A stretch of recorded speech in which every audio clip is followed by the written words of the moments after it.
नहीं। Welcome again student, this is Bimal sir and you are watching the video on Baba Classes YouTube channel. This is the class of physics student और आज बहुत ही खुशी का दिन है और आप लोगों ने बहुत ही ज़्यादा सपोर्ट किया और बहुत ही थोड़ी सी वीडियो डालने के बाद, बहुत ही कम वीडियो डालने में ही आप लोगों ने मेरे 1000 सब्सक्राइबर पूरे कर दिए। और मैं उस स्टूडेंट्स को भी धन्यवाद देना चाहूँगा जिन लोगों ने मुझे पहले 1000 सब्सक्राइबर पूरे करने में मेरी मदद करी। तो थैंक यू स्टूडेंट्स। और मैं आप लोगों को सपोर्ट करूँगा, आपने मुझे बहुत सपोर्ट दिया और अब हम लोगों का असली वॉर शुरू होगा। और मैं आप लोगों से वादा करता हूं कि मैं 1 महीने के अंदर अंदर आप लोगों को पूरा का पूरा 12th क्लास का सिलेबस कराने वाला हूं। और कैसे कराने वाला हूं ये आप लोग भी देखेंगे और आप लोग भी सपोर्ट करेंगे और मुझे पता है कि आप लोग पसंद भी करेंगे इसको, क्योंकि पूरा का पूरा शॉर्ट मेथड में यहाँ पे आपको कराऊँगा जो मैं अपने क्लास में भी कराता हूँ। तो स्टूडेंट आप लोगों का एग्ज़ाम भी शुरू होने वाला है, मैं उसी को देखते हुए और लाइव क्लास के लिए कुछ स्टूडेंट कह रहे हैं कि लाइव क्लास अभी स्टूडेंट अपडेट नहीं आया है यूट्यूब की तरफ से। और यूट्यूब पे मैंने फीडबैक मैसेज भी भेजा है जिससे कि जल्दी से जल्दी लाइव की परमिशन मिले मुझे।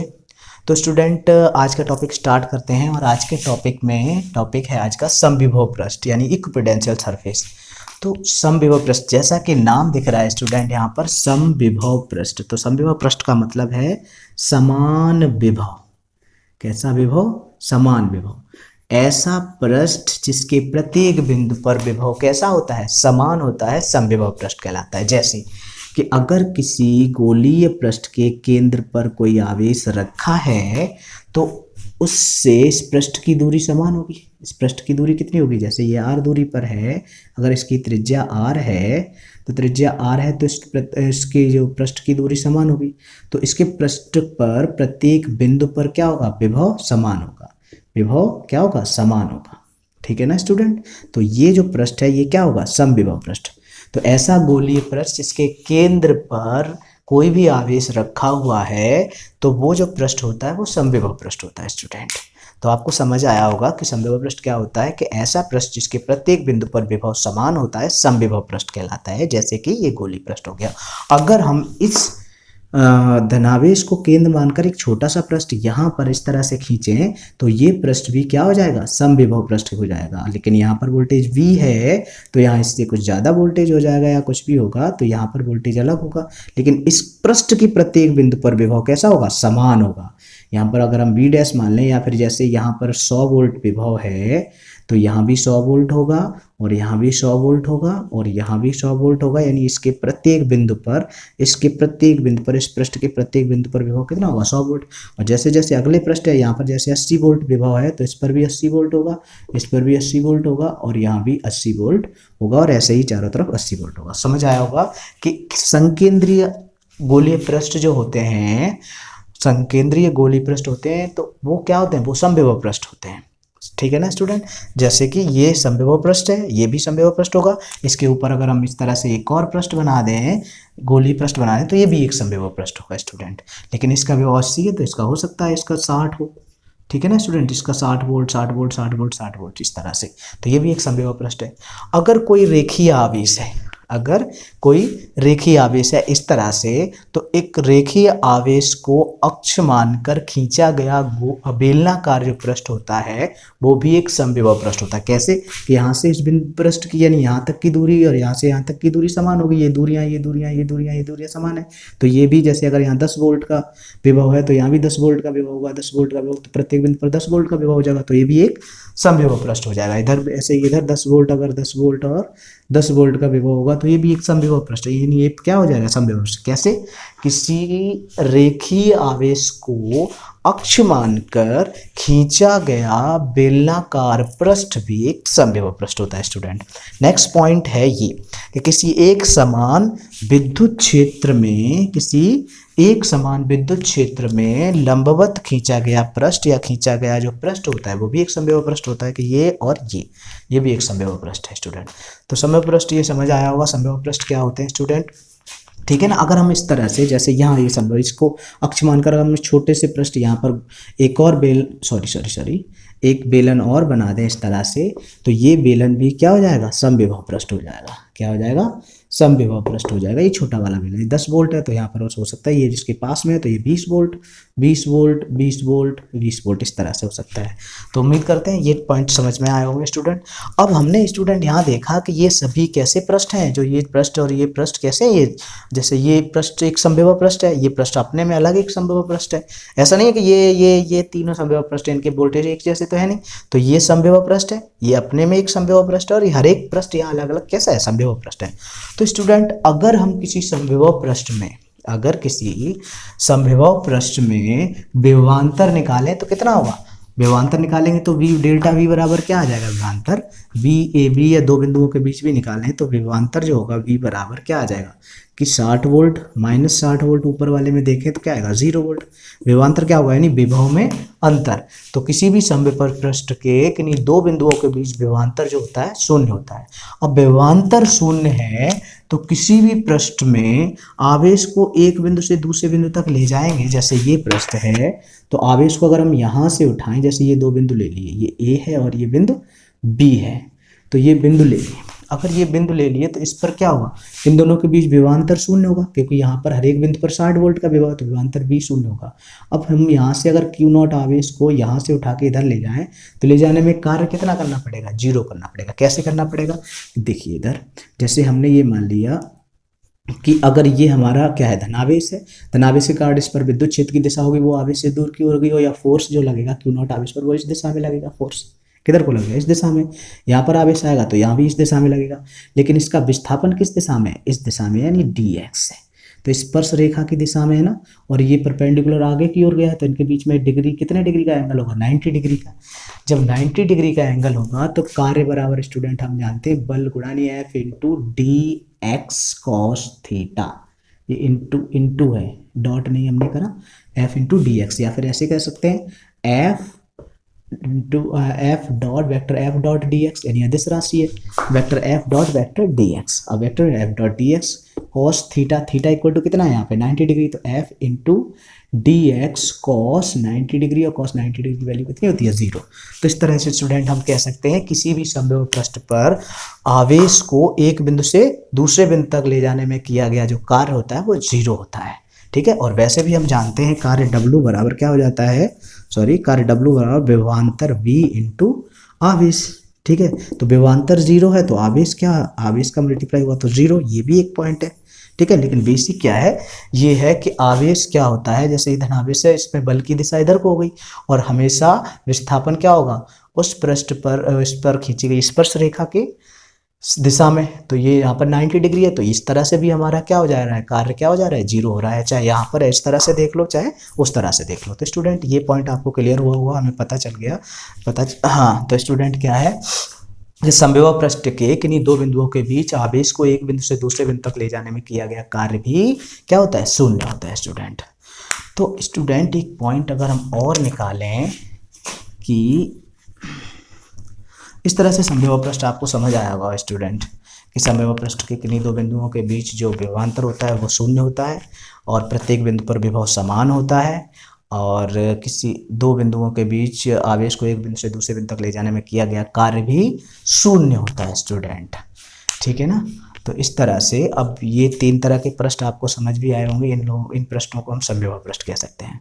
तो स्टूडेंट इस तरह से अगर हम अगला टॉपिक पढ़ें, ये टॉपिक आपको क्लियर हुआ होगा, नेक्स्ट टॉपिक पढ़ते हैं स्टूडेंट। तो चलिए स्टूडेंट नेक्स्ट टॉपिक है आवेशों के निकाय की स्थितिज ऊर्जा। तो स्टूडेंट जैसा कि नाम से प्रतीत हो रहा है आवेशों के निकाय की, तो जो सिस्टम ऑफ चार्जेज है, आवेशों का निकाय बना है, उसमें कितनी स्थितिज ऊर्जा स्टोर हुई है वो हमें ज्ञात करनी है।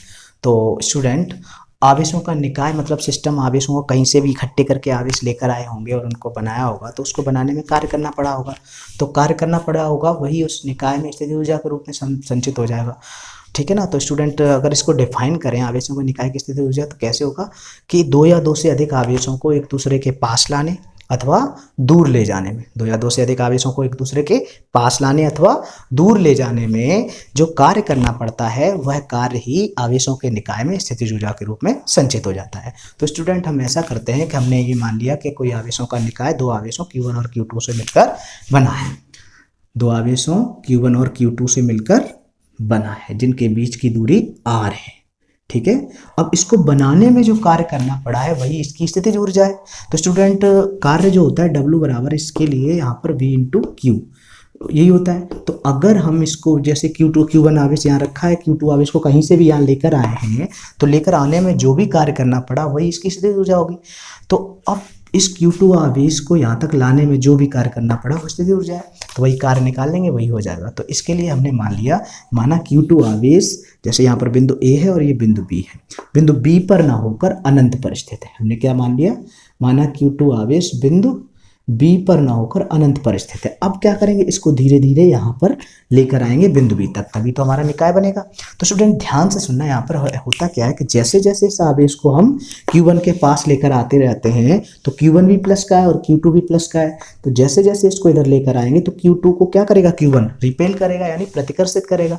तो क्या होगा, हमें ज़्यादा कार्य करना पड़ेगा, ज़्यादा कार्य करना पड़ेगा, तो यहाँ तक लाने में हमें कार्य अधिक करना पड़ेगा। तो जैसे जैसे आवेश को इसके पास लेकर आएंगे तो कार्य क्या करना पड़ेगा, ज़्यादा करना पड़ेगा। तो इसका मतलब क्या है, स्थितिज ऊर्जा बढ़ती जाएगी। तो क्या होता है, जब भी एक समान आवेशों को यानी धनावेश हो या ऋणावेश हो एक दूसरे को पास लेकर आते हैं तो स्थितिज ऊर्जा का मान क्या होता जाता है, बढ़ता जाता है। तो हम स्थितिज ऊर्जा निकालते हैं, उसके बाद इन पॉइंट्स की बात करेंगे। तो हम बिंदु B पर क्या निकाल लें, विभव V निकाल लें, ठीक है। तो Q1 आवेश के कारण, Q1 आवेश के कारण बिंदु B पर विभव।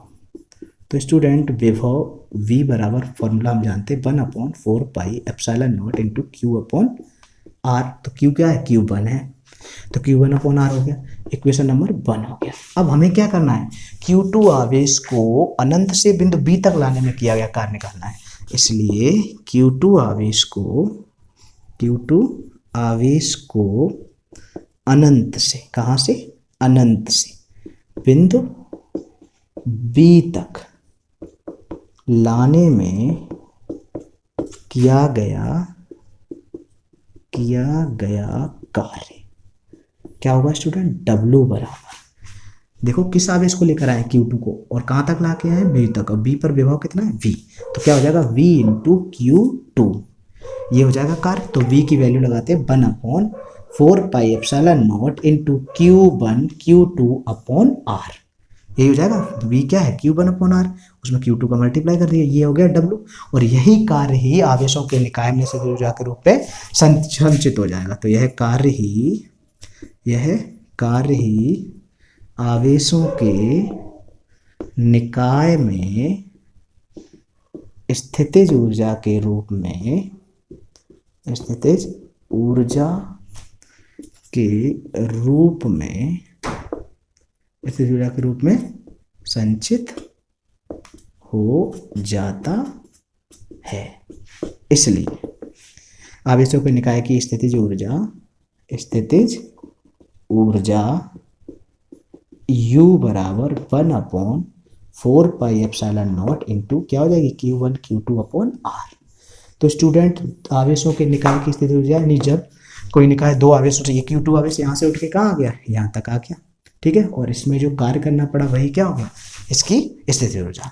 अगर हमने ये मान लिया कि आवेशों का निकाय कई आवेशों से मिलकर बना है स्टूडेंट, तो क्या होगा, ठीक है।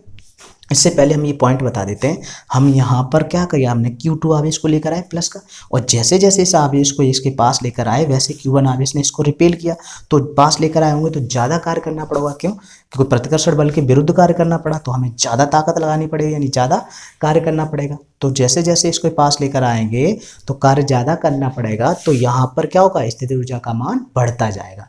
तो पॉइंट समझ में आया होगा, जैसे +Q आवेश के पास +Q आवेश को लेकर आएंगे तो ज़्यादा कार्य करने की वजह से उस निकाय में स्थितिज ऊर्जा का मान भी ज़्यादा हो जाएगा। ये क्लियर हुआ। नेक्स्ट पॉइंट, अगर यहाँ पर ये ऋणावेश होता, तो ऋणावेश होता तो जैसे जैसे ऋणावेश को इसके पास लेकर आते आकर्षण बल का मान बढ़ता जाता, आकर्षण बल का मान बढ़ता जाता तो अपने आप आकर्षित होता। तो जैसे जैसे इस -Q2 आवेश को इसके पास लेकर आते तो क्या होता, तो ये होता कि स्थितिज ऊर्जा का मान घटता जाता। कैसे कि जैसे जैसे इसके पास लेके आते ये क्या होता है, आकर्षित करता है इसको, तो जैसे पास लेकर आते उतना ही ज़्यादा तेज आकर्षित करता, तो क्या होता, तो कम कार्य करना पड़ता। जब कम कार्य करना पड़ता तो स्थितिज ऊर्जा का मान घटता। तो विपरीत आवेशों को जब एक दूसरे के पास लेकर आते हैं तो स्थितिज ऊर्जा का मान जो होता है वो घटता है, और समान आवेशों को एक दूसरे के पास लेकर आते हैं तो स्थितिज ऊर्जा का मान बढ़ता है। क्लियर ना। इसका उल्टा भी होता है कि जब समान आवेशों को एक दूसरे से दूर लेकर जाते हैं तो स्थितिज ऊर्जा का मान जो होता है वो घटता है। दूर लेकर जाते हैं तो स्थितिज ऊर्जा का मान घटता है, ठीक है ना। वैसे ही विपरीत आवेशों को एक दूसरे से दूर लेकर जाते हैं तो स्थितिज ऊर्जा का मान बढ़ता है, ठीक है ना कि स्टूडेंट। अगर हमने ये मान लिया कि अभी तो ये दो आवेश थे, अगर तो तीन आवेश हों जो एक त्रिभुज के शीर्ष पर रखे हैं, ठीक है ना, त्रिभुज के शीर्ष पर हैं और उनके बीच की दूरी जो है क्रम से r1, r2, r3 है, तो इस निकाय की जो स्थितिज ऊर्जा होगी वो कितनी हो जाएगी, E इक्वल टू 1/, अच्छा यहाँ पे लिख देते हैं, इतने में बन जाएगी, क्या हो जाएगी, U इक्वल टू, अगर इस तरह से दिए हैं तो 1/4πε0 इंटू ब्रैकेट में लिख देते हैं Q1 इंटू Q2 और इनके बीच की दूरी r1 प्लस अगर ये Q2 into Q3 upon r2 ये हो जाएगी, और student Q3 into Q1 plus का है ये भी Q3 into Q1 upon R3, तो ये हो जाएगी इस निकाय की स्थितिज ऊर्जा। इस तरह से चार होते तो फिर आगे बढ़ते चले जाते, उनके बीच की दूरी को इस तरह से ऐड कर देते। अगर इनमें से कोई आवेश माइनस का हो, जैसे Q2 माइनस का है, तब स्थितिज ऊर्जा कितनी हो जाएगी, तो जहाँ जहाँ Q2 है वहाँ क्या लगा देंगे, माइनस लगा देंगे। यहाँ भी Q2 है तो यहाँ भी माइनस, प्लस की जगह यहाँ क्या हो जाता है, माइनस हो जाता। तो इस तरह से फॉर्मूले बन जाते हैं। समझ आया होगा स्टूडेंट हम तो ठीक है। अगले टॉपिक में, अगले वीडियो में फिर मिलते हैं। तब तक के लिए चैनल को सब्सक्राइब कीजिए, और अगर वीडियो पसंद आया है तो प्लीज़ कमेंट कीजिए और लाइक कीजिए, जिससे हमें पता चले कि हम अच्छे से पढ़ा रहे हैं। और स्टूडेंट बहुत ही जल्द लाइव आने वाले हैं, जैसे ही सब परमिशन मिल